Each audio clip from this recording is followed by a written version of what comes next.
Johnston, what is your Thank question? you, Madam Speaker. Madam Speaker, my question is a question for the Chief Minister. Chief Minister, last week when I asked you for information on the Operation Beaufort report, you said you'd be able to get me more information.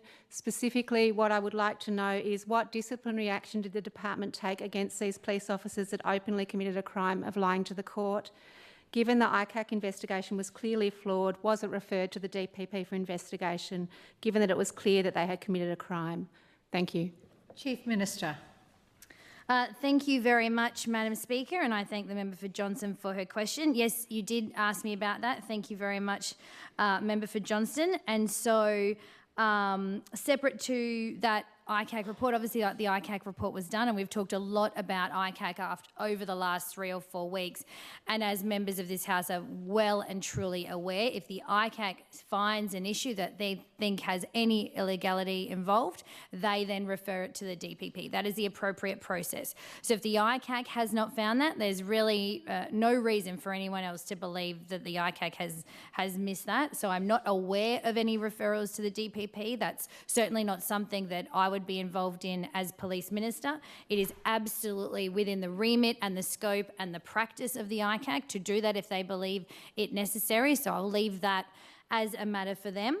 And then from the policing side, I can confirm that there has been an internal review being done in relation to Operation Beaufort and the members that you have mentioned. And again, that's an operational matter, and so that sits within police to deal with. But as you're aware, the 𝒋𝒔𝒕 went through the matter. There's really not much more I can add to it, Madam Speaker.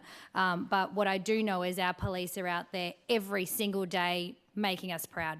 They do an incredibly difficult job. And from time to time, matters like this come up and it's disappointing.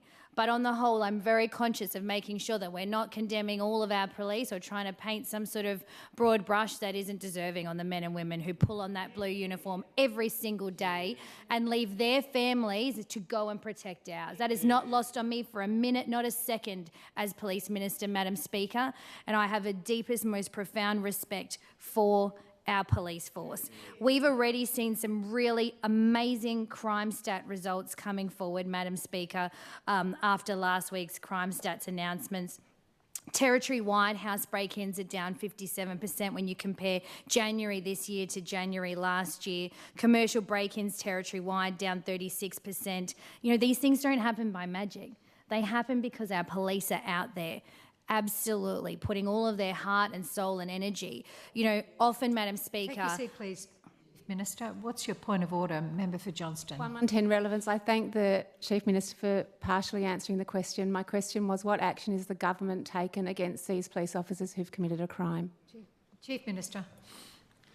Did you just allege they'd committed a crime? Because you might want to walk that back. Stand up and say it. Allegedly committed a crime. Chief Minister, you can't instruct the Oh, I'm sorry, but she's alleging police committed a crime. She might want to correct that for the record, Madam Speaker, or I'll hold her to account for it. Take your seat. Member for Johnston, did you want to correct what you said rather than being I'm happy to say so? police officers who allegedly committed a crime. Thank you, Madam Speaker. Thank you, Chief Minister. Thank you, Madam Speaker, and such is the disregard other members have for our police, Madam Speaker. If you think someone's allegedly done something wrong, why don't you walk over to the DPP and let them know, Member for Johnston? But as far as I'm concerned, this matter is closed. It's being dealt with as an operational matter. And again, I will stand here and fight and defend every single day our police, because they're out there making the territory safe, something Labor failed to do for 8 years.